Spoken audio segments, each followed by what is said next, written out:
Hi hi hello ನಮಸ್ಕಾರ ಎಲ್ಲರಿಗೂ nature ಸ್ಪಿರಿಟ್ನ ಆ್ಯಟ್ ಕನ್ನಡ ಟ್ಯಾರೋ ಕಾರ್ಡ್ ರೀಡಿಂಗಿಗೆ ವೆಲ್ಕಮ್. ಇವತ್ತು ನಾವು ತಗೋತಾ ಇರುವಂತಹ ರೀಡಿಂಗ್ ಯಾವುದು ಅನ್ನೋದಾದರೆ, ನಿಮ್ಮ ಬಗ್ಗೆ ನಿಮ್ಮ ಪರ್ಸನ್ನಿನ ಮನಸ್ಸಿನಲ್ಲಿ ಯಾವ ಆಲೋಚನೆಗಳು ಓಡ್ತಾ ಇದೆ, ಯಾವ ಥರ ನಿಮ್ಮ ಬಗ್ಗೆ ಅವರು ಯೋಚನೆ ಮಾಡ್ತಾ ಇದ್ದಾರೆ ಅನ್ನೋದ್ರ ಬಗ್ಗೆ ನಾನು ರೀಡಿಂಗನ್ನು ತಗೋತಾ ಇದ್ದೀನಿ. ಓಕೆ, ಸೊ ಇದೆಲ್ಲವೂ ಕೂಡ ಇನ್ ಜನರಲ್ ಆಗಿರುವಂತಹ ರೀಡಿಂಗ್ ಆಗಿರೋದ್ರಿಂದ ನಿಮಗೆ ರೆಸೋನೇಟ್ ಆದರೆ ಮಾತ್ರ ತಗೊಳ್ಳಿ. ಹಾಗೆಯೇ ಸ್ಕ್ರೀನ್ ಮೇಲೆ ಕಾಣ್ತಾ ಇರುವಂತಹ ಒಂದು ನಂಬರ್, ಅದು ಪರ್ಸನ್ ರೀಡಿಂಗಿನ ನಂಬರ್ ಆಗಿರುತ್ತೆ. ಯಾರಿಗೆಲ್ಲ ಪರ್ಸನ್ ರೀಡಿಂಗಿನ ಅವಶ್ಯಕತೆ ಇದೆ ಅವರೆಲ್ಲರೂ ಕೂಡ ವಾಟ್ಸಪ್ ಮೆಸೇಜನ್ನು ಮಾಡೋದ್ರ ಮೂಲಕ ಪೇ ಮಾಡಿ ನಿಮ್ಮ ರೀಡಿಂಗ್ಸ್ಗಳನ್ನು ನೀವು ತಗೋಬೋದಾಗಿರುತ್ತೆ. ಓಕೆ, ಸೊ ರೀಡಿಂಗ್ಗಳನ್ನು ತಗೊಳ್ಳೋದಕ್ಕೆ ಮುಂಚಿತವಾಗಿ ಪ್ಲೀಸ್ ಸೆಲೆಕ್ಟ್ ಯುವರ್ ಆಪ್ಷನ್, ನಿಮ್ಮ ಆಪ್ಷನ್ಗಳನ್ನು ಸೆಲೆಕ್ಟ್ ಮಾಡ್ಕೊಳ್ಳಿ. ಓಕೆ, ಸೊ ಆಪ್ಷನ್ ಬರ್ತಾ ಇದೆ ಅಲ್ವಾ? 2 ಕ್ಲಿಪ್ಪನ್ನು ಆಯ್ಕೆಯಾಗಿ ಕೊಟ್ಟಿದ್ದೇನೆ. 2 ಕಲರ್ಸ್ ಇದೆ, ಅದರ ಮೇಲೆ ಮೆನ್ಷನ್ ಕೂಡ ಮಾಡಿದ್ದೇನೆ ನಂಬರ್ಸನ್ನು. ಕ್ಲಿಪ್ಪಿನ ಕಲರನ್ನು ನೋಡಿ, ಯಾವ ಕಲರಿನ ಕ್ಲಿಪ್ ನಿಮಗೆ ತುಂಬ ಅಟ್ರಾಕ್ಟ್ ಆಗುತ್ತೋ ಅದನ್ನು ಸೆಲೆಕ್ಟ್ ಮಾಡ್ಕೊಳ್ಳೋದ್ರ ಮೂಲಕ ಪ್ರೀತಿಯ ವಿಚಾರಕ್ಕೆ ಸಂಬಂಧಪಟ್ಟಂತೆ ನಿಮ್ಮ ಪರ್ಸನ್ನಿನ ಮನಸ್ಸಿನಲ್ಲಿ ಯಾವ ರೀತಿಯ ಭಾವನೆಗಳು ಅಥವಾ ಆಲೋಚನೆಗಳು ನಿಮ್ಮ ಬಗ್ಗೆ ಓಡ್ತಾ ಇದೆ ಅನ್ನೋದ್ರ ಬಗ್ಗೆ ಖಂಡಿತವಾಗಿಯೂ ನೀವು ನೋಡ್ಬೋದಾಗಿರುತ್ತೆ. ಹಾಗೇನೆ ಡಿಸ್ಕ್ರಿಪ್ಷನ್ ಬಾಕ್ಸ್ನಲ್ಲಿ ಪ್ರತಿ ಫೈಲಿನ ಟೈಮಿಂಗ್ಸನ್ನು ಕ್ಲಿಯರ್ ಆಗಿಯೇ ಮೆನ್ಷನ್ ಮಾಡಿರ್ತೀನಿ. ನೀವು ಯಾವ ಫೈಲನ್ನು ಸೆಲೆಕ್ಟ್ ಮಾಡ್ಕೊಂಡಿರ್ತೀರೋ ಆ ಫೈಲ್ನ ಟೈಮಿಂಗ್ಸನ್ನು ನೋಡಿ ಸ್ಕಿಪ್ ಆಗಿ ನಿಮ್ಮ ರೀಡಿಂಗ್ಸ್ಗಳನ್ನು ನೀವು ತಗೋಬೋದಾಗಿರುತ್ತೆ. ಓಕೆ, ಸೊ ಅದು ಅಲ್ದಿರ ಇದು ಒಂದು ಟೈಮ್ಲೆಸ್ ಆದಂತಹ ರೀಡಿಂಗ್ ಆಗಿರೋದ್ರಿಂದ ನಿಮಗೆ ಯಾವಾಗ ಈ ವಿಡಿಯೋನ ಕ್ಲಿಕ್ ಮಾಡಿ ನೋಡ್ಬೇಕನ್ಸುತ್ತೋ ಆಗ ನಿಮಗೆ ಆ ಸಿಚುಯೇಷನ್ಗೆ ತಕ್ಕ ಹಾಗೆಯೇ ನಿಮಗೆ ಇದು ಅನ್ವಯವಾಗುವಂತಹ ರೀಡಿಂಗ್ಗಳು ಆಗಿರುತ್ತೆ. ಓಕೆ, ಸೊ ರೀಡಿಂಗನ್ನು ಶುರು ಮಾಡೋಣ. ನಿಮ್ಮ ಆಯ್ಕೆಗಳೆಲ್ಲ ಮುಗೀತಲ್ವಾ? Okay, let start. So spirits, file number 1 ಅವರ ಬಗ್ಗೆ ಹೇಳಿ ಸ್ಪಿರಿಟ್ಸ್. ನಿಮ್ಮ ಪ್ರೀತಿಯ ವ್ಯಕ್ತಿಯ ಹೆಸರನ್ನು 11 ಬಾರಿ ನೆನಪು ಮಾಡ್ಕೊಳ್ಳಿ.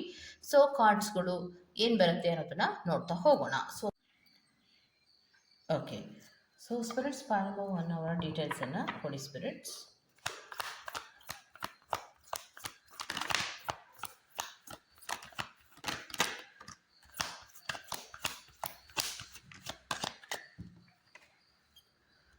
ನಿಮ್ಮ ಬಗ್ಗೆ ಯಾವ ಆಲೋಚನೆಗಳು ಓಡ್ತಾ ಇದೆ ಅನ್ನೋದ್ರ ಬಗ್ಗೆ ನಾವು ರೀಡಿಂಗನ್ನು ತಗೋತಾ ಇರೋದಲ್ವಾ? ಸೊ ನಿಮ್ಮ ಪರ್ಸನ್ ನಿಮ್ಮ ಬಗ್ಗೆ ಯಾವ ರೀತಿಯ ಆಲೋಚನೆಗಳನ್ನು ಮಾಡ್ತಾ ಇದ್ದಾರೆ, ಪಾಸಿಟಿವ್ ಆಗಿ ನೆಗೆಟಿವ್ ಆಗಿ ಮಾಡ್ತಾ ಇದ್ದಾರಾ ಅನ್ನೋದನ್ನು ನೋಡ್ತಾ ಹೋಗೋಣ. ಓಕೆ,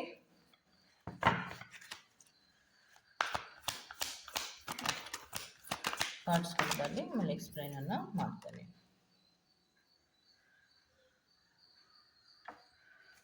ಸೊ ಸ್ಪಿರಿಟ್ಸ್ ಕ್ಲಾರಿಫಿಕೇಶನ್ ಕಾರ್ಡನ್ನು ಕೊಡಿ ಸ್ಪಿರಿಟ್ಸ್. ಲಾಸ್ಟ್ ಕಾರ್ಡಿನ clarification. Okay, so okay, so file number 1 ಅವರಿಗೆ ಬರ್ತಾ ಇರುವಂತಹ ಕಾರ್ಡ್ಸ್ನ ಪ್ರಕಾರ ಮೊದಲನೇ ಕಾರ್ಡಿನಲ್ಲಿ ಅವರು ಹೇಳ್ತಾ ಇರೋದು ಏನಂದರೆ, ನಿಮ್ಮ ಪರ್ಸನ್ ನಿಮ್ಮ ಬಗ್ಗೆ ಯಾವ ಆಲೋಚನೆಗಳನ್ನು ಮಾಡ್ತಾ ಇದ್ದಾರೆ ಅಂತಂದರೆ, ನಿಮ್ಮ ಬಗ್ಗೆ ಅವರು ಯೋಚನೆಯನ್ನು ಮಾಡ್ತಾ ಇರುವಂತಹದ್ದು, ನೀವು ಯಾಕೋ ಸರಿಯಾಗಿ ತೋರಿಸ್ತಾ ಇಲ್ಲ, ಯಾಕೋ ಪ್ರೀತಿ ನನ್ನಿಂದ ದೂರ ಹೋಗ್ತಾ ಇದೆ, ನಾನು ಪ್ರೀತಿಸುವಂತಹ ವ್ಯಕ್ತಿ ನನ್ನಿಂದ ದೂರ ಹೋಗ್ತಾ ಇದ್ದಾರೆ ಅನ್ನುವಂತಹ ಮನಸ್ಥಿತಿ ಅವರಲ್ಲಿ ಇದೆ. ಯಾಕೋ ನೀವು ಸರಿಯಾಗಿ ಅವರನ್ನು ಮಾತಾಡ್ಸೋದಾಗಲಿ ಅಥವಾ ಭೇಟಿ ಮಾಡಿದಾಗಲಿ ಅಥವಾ ಪ್ರೀತಿಯ ಫೀಲಿಂಗ್ಗಳ ಶೇರಿಂಗ್ಗಳಾಗಲಿ ಸರಿಯಾಗಿಲ್ಲ, ಏನೋ ಒಂದು ಇನ್ಸೆಕ್ಯೂರಿಟಿ ಫೀಲ್ಗಳು ನನಗೆ ಕಾಡ್ತಾ ಇದೆ, ನನ್ನ ಪರ್ಸನ್ನಿನ ಬಗ್ಗೆ ನನಗೆ ಯಾಕೋ ಸ್ವಲ್ಪ ಡೌಟ್ಗಳಿದೆ ಅನ್ನುವಂತಹ ರೀತಿಯಲ್ಲಿ ಅವರು ಯೋಚನೆಯನ್ನು ಮಾಡ್ತಾ ಇದ್ದಾರೆ. ಅಂದರೆ ನಿಮ್ಮ ಬಗ್ಗೆ ಸ್ವಲ್ಪ ಡೌಟ್ಗಳಿದೆ ಅನ್ನುವಂಥದ್ದನ್ನು ರೆಪ್ರೆಸೆಂಟ್ ಮಾಡ್ತಾ ಇದೆ. ಸೊ ಇನ್ನೊಂದು ಏನಂದರೆ, ಸ್ಟ್ರಾಂಗ್ ಆಗಿ ಪ್ರೀತಿ, ಮ್ಯೂಚುವಲ್ ಅಂಡರ್ಸ್ಟ್ಯಾಂಡಿಂಗ್ ಇದೆ, ಒಂದು ಸ್ಟ್ರಾಂಗ್ ಆದಂತಹ ಬಾಂಡೇಜ್ ಇದೆ ಪ್ರೀತಿಯಲ್ಲಿ. ನಾನು ಅಂದ್ಕೊಂಡಿದ್ದೆ ತುಂಬ ಸ್ಟ್ರಾಂಗ್ ಆಗಿದೆ, ಅನ್ಕಂಡೀಷನಲ್ ಆದಂತಹ ಒಂದು ಪ್ರೀತಿ ಇದು. ಈ ಪ್ರೀತಿಯಲ್ಲಿ ಸಮಾಧಾನ ಇರುತ್ತೆ, ನೆಮ್ಮದಿ ಇರುತ್ತೆ, ಮತ್ತು ಯಾವುದೇ ರೀತಿಯ ಭಯ ಇಲ್ಲದ ಹಾಗೆ ಪ್ರೀತಿಯನ್ನು ಮುಂದುವರಿಸ್ಕೊಂಡು ಹೋಗ್ಬೋದು ಅಂತ ನಾನು ಅಂದ್ಕೊಂಡೆ. ಆದರೆ ಈ ಪ್ರೀತಿಯ ವಿಚಾರದಲ್ಲಿ ಯಾಕೋ ಯಾವುದೂ ಕೂಡ ಸರಿಯಿಲ್ಲ, ತುಂಬ ಬದಲಾವಣೆಯನ್ನು ಇತ್ತೀಚಿನ ದಿನಗಳಲ್ಲಿ ನನ್ನ ಪರ್ಸನ್ಗಳು ಮಾಡ್ತಾ ಇದ್ದಾರೆ, ಅಂದರೆ ನನ್ನ ಪ್ರೀತಿಯ ವ್ಯಕ್ತಿ ಮಾಡ್ತಾ ಇದ್ದಾರೆ ಅನ್ನುವಂಥದ್ದನ್ನು ಯೋಚನೆ ಮಾಡ್ತಾ ಇದ್ದಾರೆ. ಅಂದರೆ ನಿಮ್ಮ ಬಗ್ಗೆ ನಿಮ್ಮ ಪರ್ಸನ್ಗೆ ಸಮಾಧಾನ ಇಲ್ಲ, ಮತ್ತು ಒಂದು ರೀತಿಯಲ್ಲಿ ಅಸಮಾಧಾನದ ರೀತಿಯಲ್ಲಿ ಅವರು ಬೇಜಾರನ್ನು ಮಾಡ್ಕೊಂಡಿರುವಂಥದ್ದು. ಯಾಕೋ ಸರಿಯಾಗಿ ಪ್ರೀತಿಯನ್ನು ತೋರಿಸ್ತಾ ಇಲ್ಲ, ಚೇಂಜಸ್ ಆಗಿದ್ದಾರೆ, ಮೇಲಿಂದ ಮೇಲೆ ಆರ್ಗ್ಯುಮೆಂಟನ್ನು ಮಾಡ್ತಾರೆ, ಜಗಳಗಳನ್ನು ಆಡ್ತಾರೆ, ನನ್ನ ಮೇಲೆ ಕಾಂಪಿಟೇಷನ್ಗಳನ್ನು ಮಾಡ್ತಾರೆ, ನನ್ನನ್ನು ಮಿಸ್ಅಂಡರ್ಸ್ಟ್ಯಾಂಡಿಂಗಲ್ಲಿ ಅರ್ಥ ಮಾಡ್ಕೊಳ್ಳುವಂತಹ ರೀತಿ ಅವರು ಮಿಸ್ಅಂಡರ್ಸ್ಟ್ಯಾಂಡಿಂಗ್ ಆಗಿರುತ್ತೆ, ಒಂದು ಸ್ವಲ್ಪ ಕೂಡ ಅಡ್ಜಸ್ಟ್ಮೆಂಟ್ ಅನ್ನೋದೇ ಇಲ್ಲ. ಸೊ ನನ್ನನ್ನು ಯಾಕೋ ನನ್ನ ಪರ್ಸನ್ ದೂರ ಮಾಡ್ತಾ ಇದ್ದಾರೆ ಅನ್ನುವಂತಹ ರೀತಿಯಲ್ಲಿಯೇ ಅವರು ಯೋಚನೆಯನ್ನು ಮಾಡ್ತಾ ಇದ್ದಾರೆ. ಪಾಸಿಟಿವ್ ಆದಂತಹ ರೀತಿಯ ಆಲೋಚನೆಗಳು ನಿಮ್ಮ ಬಗ್ಗೆ ಅವರಿಗೆ ಇಲ್ಲ. ಇನ್ಸೆಕ್ಯೂರಿಟಿ ಫೀಲ್ಗಳು ಕಾಡ್ತಾ ಇದೆ. ಎಲ್ಲೋ ಯಾವಾಗಲೂ ನನ್ನ ಬಿಟ್ಟು ಹೋಗ್ಬೋದು ಇವರು, ಯಾಕೋ ನನಗೆ ಇವ್ರ ಮೇಲೆ ಡೌಟ್ ಇದೆ ಅನ್ನುವಂತಹ ರೀತಿಯಲ್ಲಿ ಆಲೋಚನೆಗಳನ್ನು ಮಾಡ್ತಾರೆ. ಒಮ್ಮೆ ಅವರು ಯೋಚನೆಯನ್ನು ಮಾಡುವಂಥದ್ದು ಸ್ಟ್ರಾಂಗ್ ಬಾಂಡೇಜ್ ಇತ್ತಲ್ಲ, ಪ್ರೀತಿ ಇತ್ತಲ್ಲ, ಅನ್ಕಂಡೀಷನಲ್ ಆದಂತಹ ಲವ್ ಇತ್ತಲ್ಲ, ಆದರೂ ಕೂಡ ಯಾಕೆ ಹೀಗಾಯಿತು ಅಂದರೆ ಹಲವಾರು ರೀತಿಯಲ್ಲಿ ನನ್ನ ಪರ್ಸನ್ ಟ್ರಾನ್ಸ್ಫಾರ್ಮೇಷನ್ಗಳಾಗಿರುವಂತಹದ್ದು. ಈಗ ಬೇರೆ ದಾರಿಯೇ ಇಲ್ಲದ ರೀತಿಯಲ್ಲಿದೆ. ಅವರು ಖಂಡಿತವಾಗಿಯೂ ನನ್ನನ್ನು ಬಿಟ್ಟು ಹೋಗ್ತಾರೆ, ಯಾವುದೇ ರೀತಿಯ ಪ್ರೀತಿ ಅವರಿಗೆ ಇಲ್ಲ ಅನ್ನುವಂತಹ ರೀತಿಯಲ್ಲಿ ನಿಮ್ಮ ಬಗ್ಗೆ ಅವರು ಆಲೋಚನೆಗಳನ್ನು ಮಾಡ್ತಾ ಇರುವಂಥದ್ದು. ಓಕೆ, ಸೊ ಪಾಸಿಟಿವ್ ಆದಂತಹ ರೀತಿಯ ಯೋಚನೆಗಳು ನಿಮ್ಮ ಪರ್ಸನ್ಗೆ ಸದ್ಯಕ್ಕಂತೂ ಇಲ್ಲ ಅನ್ನುವಂಥದ್ದನ್ನು ರೆಪ್ರೆಸೆಂಟ್ ಮಾಡ್ತಾ ಇದೆ. Okay, so go to the next point number 2. Okay, so point number 2 ಅವರ ಡೀಟೇಲ್ಸನ್ನು ತಗೋತಾ ಹೋಗೋಣ. ಪಾಯಿಂಟ್ ನಂಬರ್ 2 ಅವರಿಗೆ ನಿಮ್ಮ ಪ್ರೀತಿಯ ವ್ಯಕ್ತಿ ಅಥವಾ ವ್ಯಕ್ತಿಯ ಮನಸ್ಸಿನಲ್ಲಿ ನಿಮ್ಮ ಬಗ್ಗೆ ಯಾವ ಆಲೋಚನೆಗಳು ಓಡ್ತಾ ಇದೆ ಅನ್ನೋದನ್ನು ನೋಡೋಣ.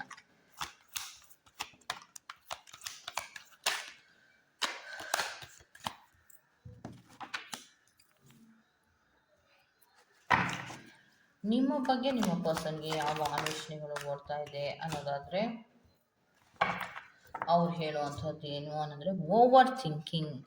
ಸೊ ನಿಮ್ಮ ಬಗ್ಗೆ ಅವರು ಓವರ್ ಥಿಂಕಿಂಗಾಗಿ ಯೋಚನೆ ಮಾಡ್ತಾ ಇದ್ದಾರೆ. ಯಾಕಂದರೆ ಈ ಪ್ರೀತಿಯಲ್ಲಿ ಏನೋ ಒಂದು ಬರ್ಡನ್ ಇದೆ, ಈ ಪ್ರೀತಿಯಲ್ಲಿ ಏನೋ ಒಂದು ರೆಸ್ಪಾನ್ಸಿಬಿಲಿಟೀಸ್ಗಳು ಜಾಸ್ತಿ ಆಗ್ತಾ ಇರುವಂಥದ್ದು, ಈ ಪ್ರೀತಿಯಲ್ಲಿ ಯಾವುದೇ ರೀತಿಯ ಸಮಾಧಾನ ಇಲ್ಲ. ಸೊ ನಿಮ್ಮ ಬಗ್ಗೆ ಅವರ ಆಲೋಚನೆಗಳು ಅವರಿಗೆ ಸಮಾಧಾನಕರವಾದಂತಹ ರೀತಿಯಲ್ಲಿ ಇಲ್ಲ. ಓವರ್ ಬರ್ಡನ್ ಅನ್ನುವಂತಹ ರೀತಿಯಲ್ಲಿ, ಸ್ಟ್ರೆಸ್ ಅನ್ನುವಂತಹ ರೀತಿಯಲ್ಲಿ ಹೊಂದಾಣಿಕೆ ಮಾಡ್ಕೊಳ್ಳೋದೇ ಕಷ್ಟ. ನಿಮಗೆ ಜಾಸ್ತಿ ರೆಸ್ಪಾನ್ಸಿಬಿಲಿಟೀಸನ್ನು ಕೊಡಬೇಕಾಗತ್ತೆ. ಅಂದರೆ ನಿಮ್ಮ ಕಡೆಯಿಂದ ಜಾಸ್ತಿ ರೆಸ್ಪಾನ್ಸಿಬಿಲಿಟೀಸ್ಗಳು ನಿಮ್ಮ ಪರ್ಸನ್ಗೆ ಹೋಗುತ್ತೆ. ಮತ್ತು ತುಂಬ ಟೈಮನ್ನು ನಿಮಗೆ ಕೊಡಬೇಕಾಗತ್ತೆ. ಹೆಚ್ಚು ಟೈಮನ್ನು ನಿಮಗೆ ಕೊಡೋದ್ರ ಮೂಲಕ ನಿಮ್ಗೆ ಯಾವಾಗಲೂ ಕೂಡ ನಿಮ್ಮ ಬಗ್ಗೆ ಗಮನವನ್ನು ಹರಿಸ್ತಾ ಇರಬೇಕು. ಇದು ನನಗೆ ಕಷ್ಟ ಅನ್ನುವಂತಹ ರೀತಿಯಲ್ಲಿ ಆಲೋಚನೆಗಳನ್ನ ಮಾಡ್ತಾ ಇದ್ದಾರೆ. ಸೊ ನೆಕ್ಸ್ಟ್ ಕಾರ್ಡಿನಲ್ಲಿ ಬಂದಿರುವಂಥದ್ದು ಹ್ಯಾಂಗಡ್ ಮ್ಯಾನ್ ರಿವರ್ಸ್ ಆಗಿ ಬರ್ತಾ ಇದೆ ಅನ್ನೋದಾದರೆ ಯಾವುದೇ ರೀತಿಯ ಸ್ಯಾಕ್ರಿಫೈಸ್ಗಳನ್ನು ನೀವು ನಿಮ್ಮ ಪರ್ಸನ್ ಮಾಡೋದಿಲ್ಲ. ಅಂದರೆ ಅವ್ರು ಹೇಳ್ತಾ ಇರೋದು ನೀವು ಯಾವುದೇ ಸ್ಯಾಕ್ರಿಫೈಸ್ಗಳನ್ನು ಮಾಡೋದಿಲ್ಲ, ಅಡ್ಜಸ್ಟ್ಮೆಂಟ್ಗಳನ್ನು ಮಾಡೋದಿಲ್ಲ, ಹೊಂದಾಣಿಕೆ ಅನ್ನೋದು ನಿಮ್ಮಲ್ಲಿ ಇಲ್ಲ. ತುಂಬ ವಿಭಿನ್ನವಾದಂತಹ ರೀತಿಯಲ್ಲಿ, ತುಂಬ ಸ್ಟ್ರೆಸ್ ಆಗುವಂತಹ ರೀತಿಯಲ್ಲಿ ನಡ್ಕೋತೀರಾ ಅನ್ನುವಂಥದ್ದನ್ನು ರೆಪ್ರೆಸೆಂಟ್ ಮಾಡ್ತಾ ಇದೆ. ಎಗೇನ್ ಕಾರ್ಡಿನಲ್ಲಿಯೂ ಕೂಡ ಬೌಂಡ್ರೀಸನ್ನು ಹಾಕ್ತಾರೆ. ನನಗೆ ತುಂಬ ಬೌಂಡ್ರೀಸನ್ನು ಹಾಕ್ತಾರೆ. ನಾನು ಹೇಗೆ ಅವರ ಬಗ್ಗೆ ಪಾಸಿಟಿವ್ ಆಗಿ ಆಲೋಚನೆಗಳನ್ನು ಮಾಡಲಿ, ಮತ್ತು ಚಾಲೆಂಜ್ಗಳನ್ನು ತುಂಬ ಮಾಡ್ತಾರೆ. ಪ್ರೀತಿಯಿಂದ ಇರಬೇಕಾಗಿರುವಂತಹ ರಿಲೇಷನ್ಶಿಪ್ಪಿನಲ್ಲಿ ಚಾಲೆಂಜ್ಗಳು ಜಾಸ್ತಿ ಆಗುತ್ತೆ ಮತ್ತು ಬೌಂಡ್ರೀಸ್ಗಳು ಜಾಸ್ತಿ ಆಗುತ್ತೆ. ನಾನೇನು ಸ್ಲೇವ್ ಅನ್ನುವಂತಹ ರೀತಿಯಲ್ಲಿ ನನ್ನ ಪರ್ಸನನ್ನು ನಡೆಸ್ಕೋತಾರೆ. ಅದು ನನಗೆ ಯಾಕೋ ಇಷ್ಟ ಆಗ್ತಿಲ್ಲ ಅನ್ನುವಂಥದ್ದನ್ನು ಯೋಚನೆ ಮಾಡ್ತಾ ಇದ್ದಾರೆ. ನಿಮ್ಮ ಬಗ್ಗೆ ನಿಮ್ಮ ಪರ್ಸನ್ ಅವರು ಯೋಚನೆ ಮಾಡ್ತಾ ಇರುವಂಥದ್ದು ನೀವು ತುಂಬ ಒಂದು ರೀತಿಯಲ್ಲಿ ಡಾಮಿನೇಷನ್ ಅನ್ನುವಂಥದ್ದನ್ನು ಯೋಚನೆ ಮಾಡ್ತಾ ಇದ್ದಾರೆ. ಮತ್ತು ಇಂಪಲ್ಸಿವ್ ಬಿಹೇವಿಯರು, ನಾನ್ ಕಮಿಟಬಲ್ ನೀವು ಅನ್ನುವಂಥದ್ದನ್ನು ರೆಪ್ರೆಸೆಂಟ್ ಮಾಡ್ತಾ ಇದೆ. ಹಾಟ್ ಆ್ಯಂಡ್ ಕೋಲ್ಡ್ ಎನರ್ಜಿಗಳಲ್ಲಿ ಇರ್ತೀರಾ. ಒಂದು ಸತಿ ತುಂಬ ಪ್ರೀತಿಯನ್ನು ತೋರಿಸ್ತೀರಾ, ಒಂದು ಸತಿ ಭಾಳ ನಿರ್ಲಕ್ಷ್ಯವನ್ನು ಮಾಡ್ತೀರಾ, ಒಂದು ಸತಿ ಐ ಲವ್ ಯು ಅಂತ ಹೇಳ್ತೀರಾ, ಇನ್ನೊಂದು ಸರಿ ನಿನ್ನನ್ನು ನಾನು ಲವ್ ಮಾಡೋದಾ, ಅದು ಹೇಗೆ ಸಾಧ್ಯ ಅನ್ನುವಂಥ ರೀತಿಯಲ್ಲಿ ಮಾತಾಡುವಂಥದ್ದು.